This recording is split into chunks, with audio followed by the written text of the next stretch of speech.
So the golf swing actually is more of a throwing motion than people realise, because it is the closest movement pattern and force generator to what we do in the golf swing. We'll often see very much a poor pressure shift with the lower body. We now need to feel like we're really going to try and jump out of the lead leg. Depending on how your finishing position is, can give you clues into whether you're doing the movement properly.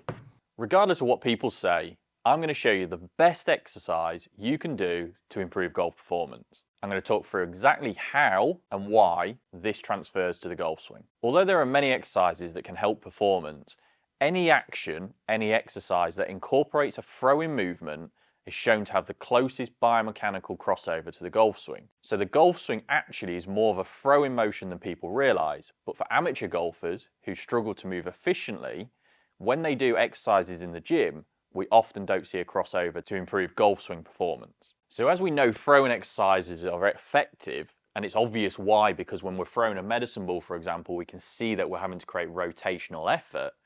What most people get wrong is how they actually perform this movement and how this doesn't translate.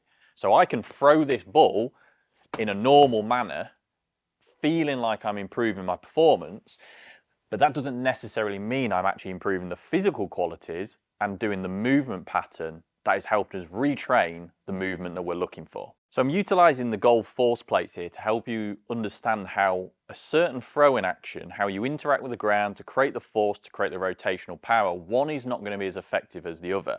So what most amateur golfers do when they do the throwing action, because they think of a similar movement pattern to the golf swing, will often see very much a poor movement, a poor pressure shift with the lower body, a poor rotational movement, and because we're not then able to utilize the ground and push out, we see very much kind of just a throw and a sling with the arms rather than the lower body creating the force.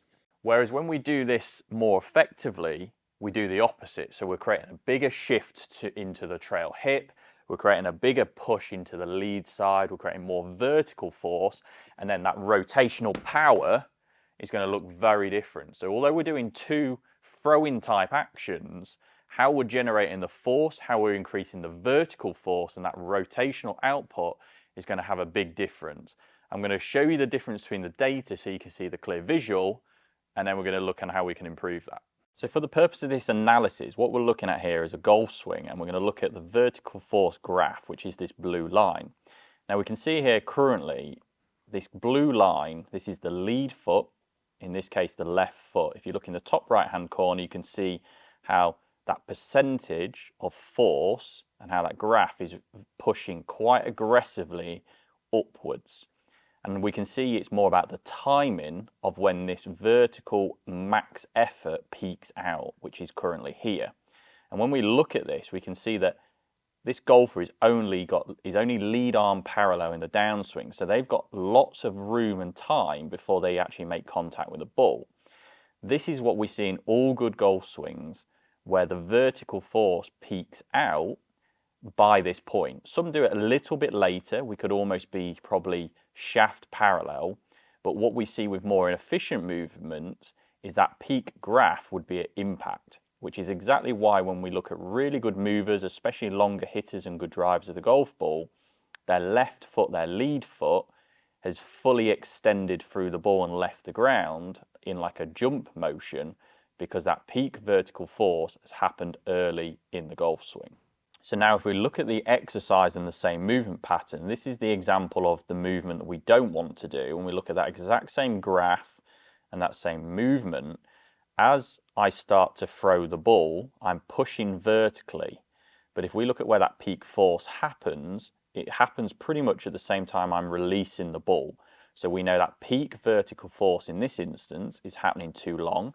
And as a result, we can see how my lead leg, my left leg, stays very flexed, and my upper body is very much in posture. So I'm unable to create that rotational force and maximize that vertical output. Whereas when we compare this against the movement of how we want to perform this exercise correctly, we can see that same vertical force pushing up and much steeper. So I'm creating more vertical earlier, and that peak force, as we get to here, as you can see, as that happened much earlier, so long before I've released the ball, we could argue that would be similar to shaft parallel to the ground in the downswing, and as a result, I'm now able to extend my lead leg much better.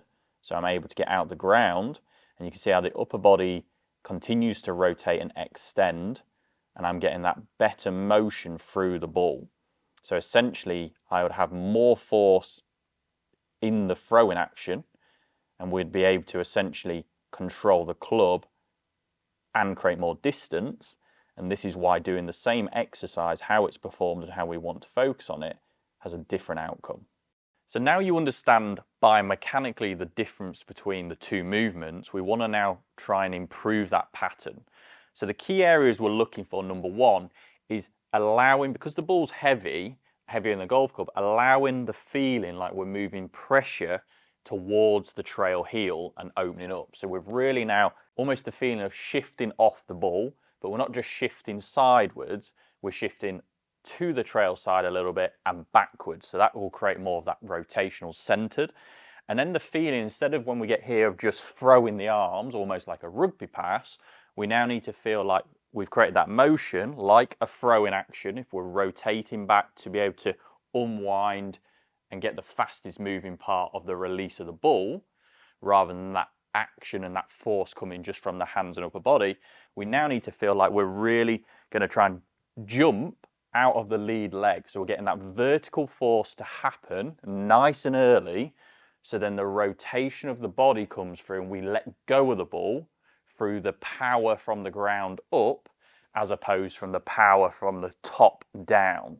So a good example of this, if I'm throwing a tennis ball as far as I can, I wouldn't stand there statically and try and throw it just with the upper body. We'd get that kind of shift, that step, that sequence, and the last thing that comes out is the ball. So I'm going to try and really feel like I get that jump out the ground. You see how I can end in a straight line. So my body's extended out the ground, and I've utilized that vertical ground force to be able to create that. Another area you can help to promote this is if we just throw in very much with lots of power like this, you can see how, because we're not getting the vertical force in the correct timing, we become off balance. So that instability. To do this movement well, we would be able to hold that follow through, because I've created a strong vertical and braking force to create that rotational power and to let go of the ball. So depending on how your finishing position is, can give you clues into whether you're doing the movement properly. And your intentional focus can almost go on that finishing position to make sure you're kind of getting the right motion. So it's really key, push, jump, break, let the ball come out the hand. Now this is a movement pattern, so there's a technical element to it, as well as obviously understanding ground forces and having the physical capabilities. So if you're someone who moves in the golf swing with not like that, that might mean that doing this exercise frequently and really learning the movement pattern in this type of area helps you really understand and ingrain something new, so that you might start to feel that over time, the sequence from the ground up and how you can translate that with the club in hand. So overall, that's why this is the best exercise you can do for any golfer, because it is the closest movement pattern and force generator to what we do in the golf swing. However, how we perform it in order for it to transfer is essential.